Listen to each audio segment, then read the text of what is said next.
So Mona, tell us, what is the biggest challenge that you see facing European business?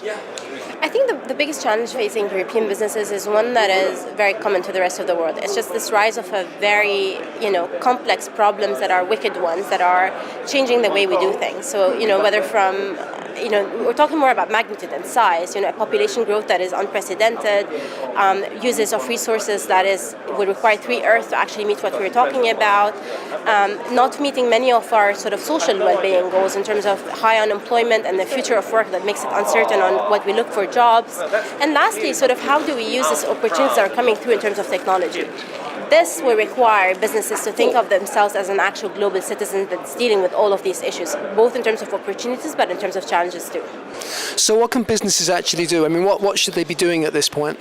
I think what they should be doing is becoming real corporate citizens, part of the discussion, part of setting the agenda.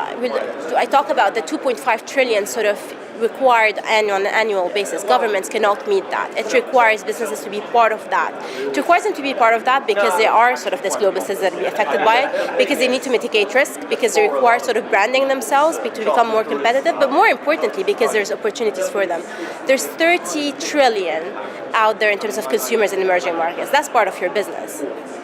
And so somebody listening to this today, a CEO or a senior manager or even somebody lower down in the organization, what can they do today? What sort of action can they begin to take? What steps can they make starting tomorrow?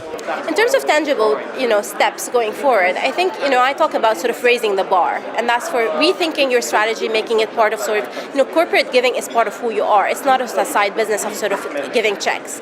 It's amplifying how much you actually give out. It's mediocre in terms of at this point, I talked about sort of in comparison to the US, you're looking at corporate giving in the US is sort of only a third of sort of how much foundations give and sort of 1/15 of actually how much individuals give. So amplifying that, creating impact. Impact investment is one front that they can go to, but actually monitoring their impact and thinking strategically about where to go. And thinking strategically means actually not sort of looking at all of sort of global agendas you need, but ones that are actually closer to home, ones that you think you can change with. And lastly, sort of, when you do all of that, you need to form alliances. You need to be engaged with the rest, particularly governments, other philanthropists. There's so much money out there. Creating partnerships can get us there. Okay. I was interested, you were talking in the session about remittances, and you gave the example in Mexico. Can you talk us through that? First of all, by explaining what remittances is, because not everybody will know what it is. And I know it's something very close to your heart. And then talk us through how that works in the Mexico case.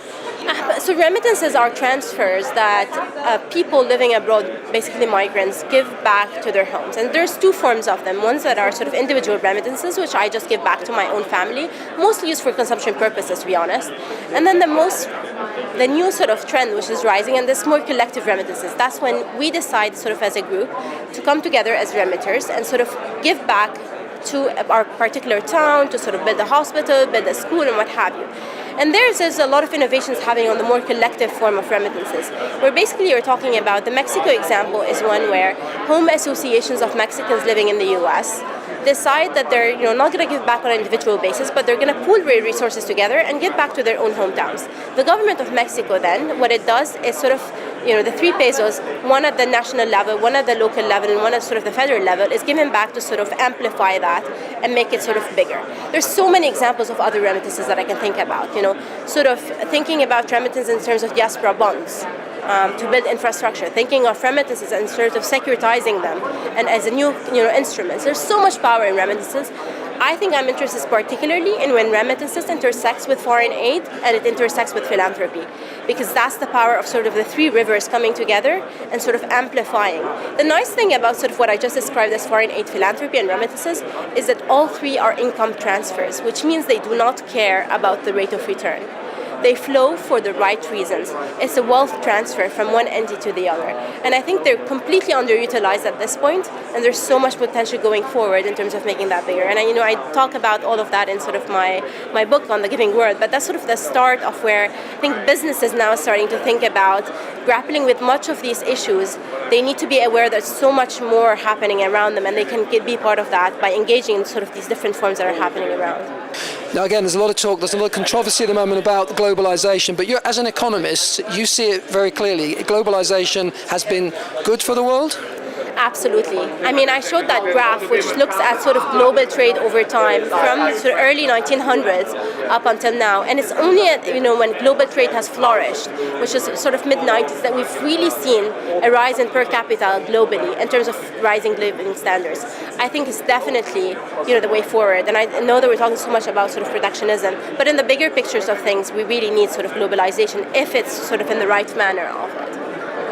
Here we are at the European Business Forum. What's attracted you here? How are you finding the experience? No, it's fascinating. I mean, I think what attracted me here is, for once, I'm not surrounded by other governments talking to them. Sort of, policy making is sort of a tough, field to be in. But actually, I do have a lot of hope with businesses, because I think, they think very rationally. They're very strategic in sort of their approach. And I think the biggest attraction for me is to have them be part of that narrative of the social sphere of which governments sort of deal with, and having them, clearly a big partner in that. And you've met some interesting people so far? Well, I haven't had time to, mingle a lot, but definitely from what I've seen so far, amazing people. Thank you very much. Thank you so much. Thanks.